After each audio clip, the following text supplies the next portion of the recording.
Hello friends, स्वागत है आप सभी का आपके अपने YouTube channel study session with HM में। तो फ्रेंड्स, आज अपन RBC class 10 science chapter number 1 रासायनिक अभिक्रिया एवं समीकरण के भाग 7 को शुरू करेंगे। आज अपन इस वीडियो लेक्चर के अंतर्गत उपचयन अभिक्रिया किसे कहते हैं, अपचयन अभिक्रिया किसे कहते हैं, रेडॉक्स अभिक्रिया किसे कहते हैं और अंत में इस टॉपिक से रिलेटेड एनसीईआरटी का एक क्वेश्चन है उसको सॉल्व करेंगे। मतलब आज के इस वीडियो में आपका एनसीईआरटी का 1.2.5 टॉपिक उपचयन अपचयन अभिक्रिया ऑक्सीडेशन रिडक्शन जिसे अपन कहते हैं वो पूर्ण रूप से संपूर्ण होने वाला है। तो आज आप इस वीडियो को पूरा देखें और अगर वीडियो अच्छा लगे तो वीडियो को लाइक करें और चैनल को सब्सक्राइब करें, सपोर्ट किया करें। शुरुआत करेंगे सबसे पहले उपचयन से। सबसे पहले जानेंगे ये उपचयन क्या होता है, जिसे अपन इंग्लिश में ऑक्सीडेशन कहते हैं, है ना। ये उपचयन क्या होता है, ये अभिक्रिया नहीं है यहाँ पर, इसको थोड़ा काट लेना, ये अभिक्रिया नहीं है यहाँ पर। उपचयन ऑक्सीडेशन, जब किसी पदार्थ में ऑक्सीजन की वृद्धि होती है तो कहते हैं कि उस पदार्थ का उपचयन हुआ है। अर्थात जब किसी पदार्थ में ऑक्सीजन जुड़ता है वह अभिक्रिया उपचयन अभिक्रिया कहलाती है। क्या कह रहे हैं हम, एक बार वापिस से। जब किसी पदार्थ में कोई एलिमेंट है, कोई पदार्थ है, अगर उसमें ऑक्सीजन की वृद्धि होती है, वृद्धि मतलब उसमें ऑक्सीजन जुड़ता है, तो कहते हैं कि उस पदार्थ का उपचयन हुआ है। जिस पदार्थ में ऑक्सीजन जुड़ा है कहते हैं कि उस पदार्थ का उपचयन हुआ है। अर्थात यानी दूसरे शब्दों में, जब किसी पदार्थ में ऑक्सीजन जुड़ता है तो वह अभिक्रिया उस अभिक्रिया में उपचयन होता है। क्या बोलते हैं अपन, उस अभिक्रिया में उपचयन होता है। ये थोड़ा अभिक्रिया हटा लीजिए, उपचयन अभिक्रिया नहीं होती है एक, है ना, उपचयन होता है। ये तो सिर्फ ऑक्सीजन के जुड़ने को अपन उपचयन कहते हैं, तो ये अभिक्रिया नहीं होती है, ठीक है। यहाँ पर आप थोड़ा इसको काट लीजिए, थोड़ा प्रिंट गलत हो गया है यहाँ पर, इसको यहाँ पर काट लेना।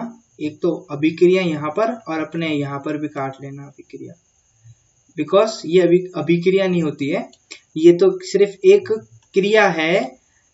ऑक्सीजन जुड़ने की क्रिया को ही हम क्या कहते हैं, उपचयन कहते हैं, बस दैट्स इट, ठीक है। इसका उदाहरण जो आपसे पूछा जाएगा, जैसे आपसे पूछा जाएगा उपचयन किसे कहते हैं, देन उसके बाद आपको उपचयन की परिभाषा देकर ये लिखकर आपको उसके एक उदाहरण को भी लिखना पड़ेगा। तो मैं आपको बताता हूं उपचयन को एक अलग नाम से भी जानते हैं, ऑक्सीकरण से। क्या बोलते हैं, उपचयन को ऑक्सीकरण भी कहते हैं।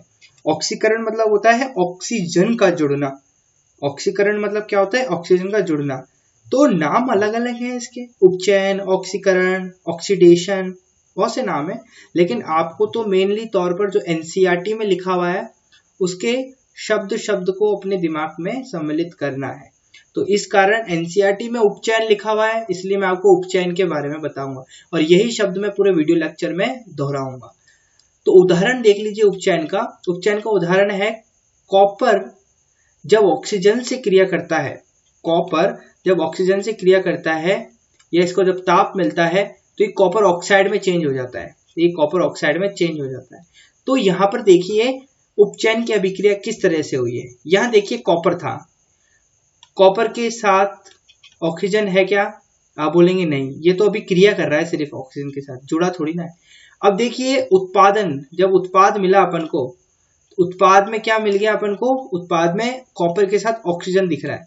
यानी कॉपर जो पदार्थ था, ध्यान से समझना इस बात को, कॉपर जो पदार्थ था, ये जो कॉपर जो पदार्थ था इसके साथ ऑक्सीजन जुड़ गया, तो यानी यहाँ पर कॉपर जो है उसका अपचयन हो गया, सॉरी माफ कीजिएगा, कॉपर का क्या हो गया, उपचयन हो गया, यानी ऑक्सीडेशन हो गया इसका। बातें क्लियर हुई। चलिए, अगर उपचयन समझ में आया है तो अब अपन बढ़ते हैं अपचयन यानी रिडक्शन।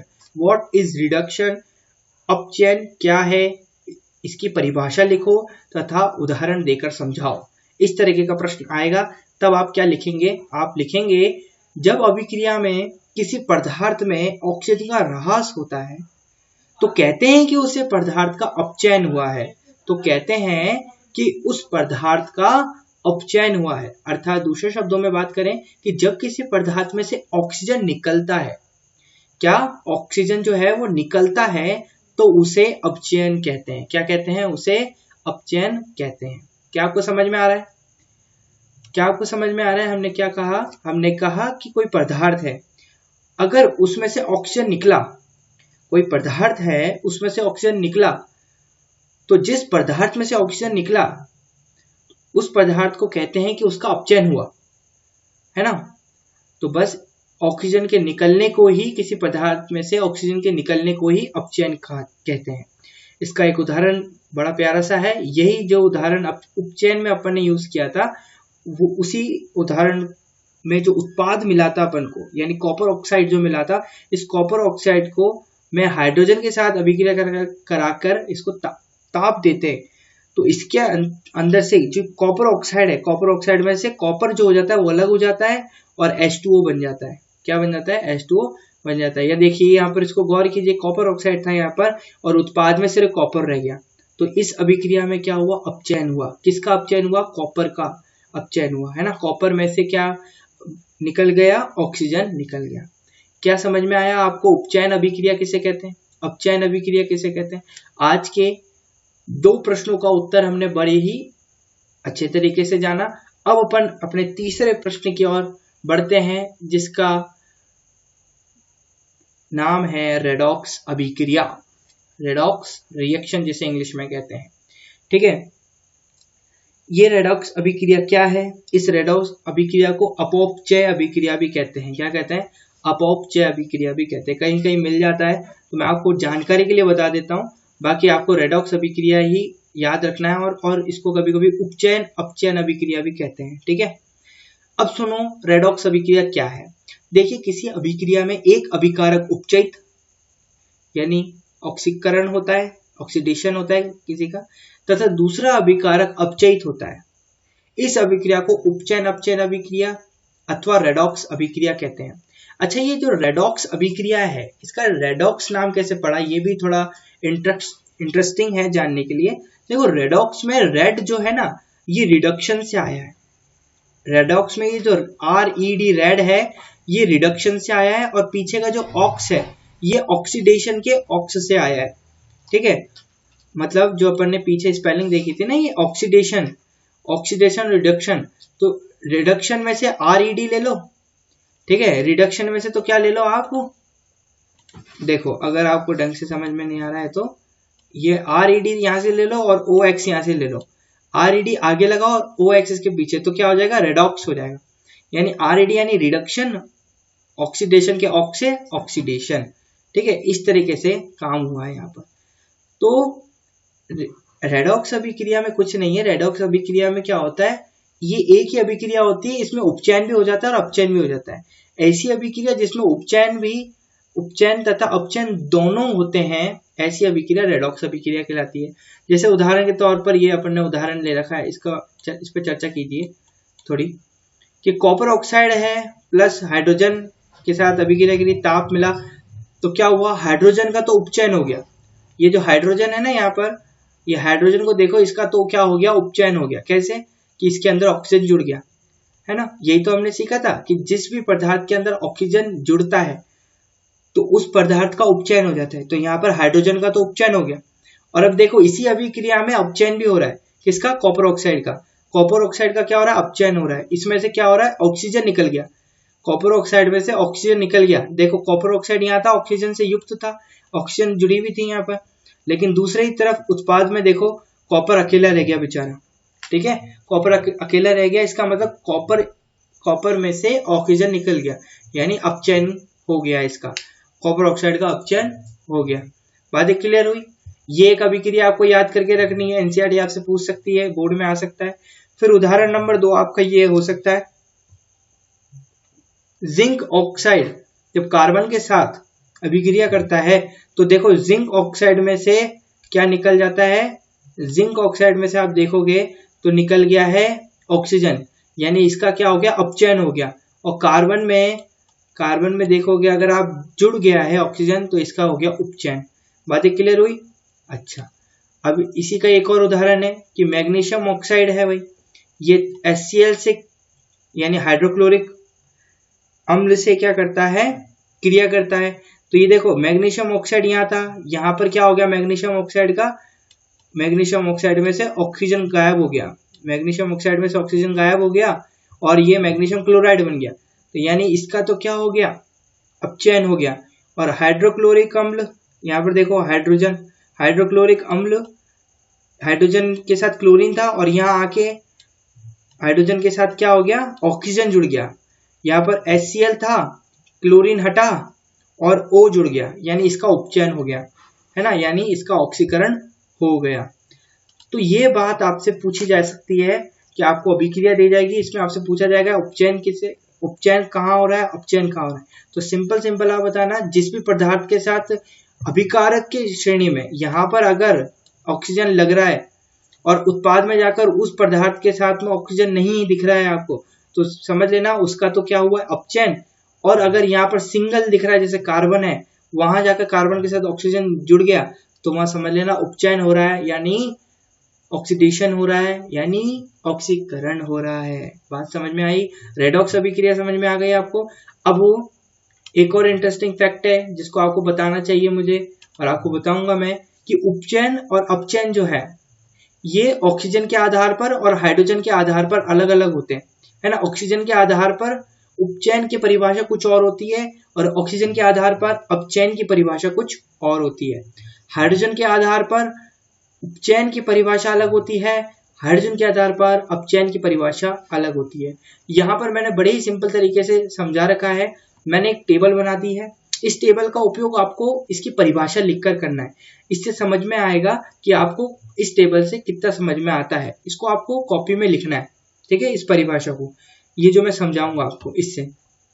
सबसे पहले समझते हैं उपचयन अपचयन को ऑक्सीजन के आधार पर। देखो, जब भी किसी अभिक्रिया में ऑक्सीजन जो होता है वो प्लस होता है। प्लस का मतलब यहाँ पर है जुड़ना, प्लस का मतलब क्या है यहाँ पर, जुड़ना। जब भी किसी अभिक्रिया के पदार्थ में, जब भी किसी पदार्थ में ऑक्सीजन जुड़ता है तो यहाँ पर हो जाता है उपचयन। क्या हो जाता है, उपचयन। और जब किसी अभिक्रिया में ऑक्सीजन निकलता है, किसी पदार्थ में से ऑक्सीजन निकलता है, तो वहां हो जाता है अपचयन। ये तो थी ऑक्सीजन की बात, जब ऑक्सीजन जुड़ता है तो उपचयन, जब ऑक्सीजन निकलता है तो अपचयन, ठीक है। अब दूसरी बात आती है हाइड्रोजन। हाइड्रोजन में बिल्कुल उल्टा है। हाइड्रोजन में क्या है, जब भी हाइड्रोजन किसी से निकलता है, मतलब जैसे ऑक्सीजन जुड़ रहा था ना तो उपचयन कह रहे थे अपन, और ऑक्सीजन जब निकल रहा था तब अपचयन कह रहे थे। इसी तरीके से जब हाइड्रोजन होता है, हाइड्रोजन जो होता है जब किसी पदार्थ के अंदर से निकलता है, या देखो माइनस का मतलब क्या है, निकलना। जब भी किसी पदार्थ में से निकलता है तो वो उपचयन कहलाती है, उस पदार्थ का उपचयन होता है। और जब किसी पदार्थ के अंदर हाइड्रोजन जुड़ता है, जब भी किसी पदार्थ के अंदर हाइड्रोजन जुड़ता है तो वो अपचयन कहलाती है। वो पदार्थ बोलते हैं कि उस पदार्थ का अपचयन हो गया, ठीक है। तो इस आधार पर जो मैंने अभी आपको समझाया, क्या समझाया, कि जब किसी अभिक्रिया में उपस्थित पदार्थ में ऑक्सीजन का संयोजन होता है या संयोग होता है तो वह अभिक्रिया, मतलब उस पदार्थ का उपचयन होता है ना। और जब किसी अभिक्रिया में उपस्थित पदार्थ में ऑक्सीजन का वियोजन यानी उससे निकलता है तो उस पदार्थ का अपचयन होता है। ये परिभाषा आपको अपने मन से बनानी है, अपने नोट्स में लिखनी है, ठीक है। और अगर नहीं आती है तो आप कमेंट कर सकते हैं, मैं आपको लिख के दे दूंगा। लेकिन इतना तो बनता ही है, अगर आपने उपचयन अपचयन समझ लिया है तो अपनी मर्जी से ऑक्सीजन के आधार पर आप उपचयन की परिभाषा लिखेंगे, अपचयन की परिभाषा लिखेंगे, और हाइड्रोजन के आधार पर उपचयन की परिभाषा लिखेंगे, अपचयन की परिभाषा लिखेंगे। ये तो अपना पूरा का पूरा कंप्लीट हुआ रेडॉक्स अभिक्रिया, उपचयन अभिक्रिया, अपचयन अभिक्रिया। अब अपन बात कर लेते हैं एनसीईआरटी का जो क्वेश्चन आता है क्रियाकलाप से रिलेटेड, उसका आंसर जानने की कोशिश कर लेते हैं। देखो क्वेश्चन है क्रियाकलाप 1 पर ध्यान दीजिए, जिसमें एक चमकदार ज्वाला के साथ मैग्नीशियम रिबन का वायु यानी ऑक्सीजन में दहन होता है तथा यह श्वेत पदार्थ मैग्नीशियम ऑक्साइड में परिवर्तित हो जाता है। इस अभिक्रिया में मैग्नीशियम उपचयन होता है या अपचयन, ये पूछा है आपसे भाई।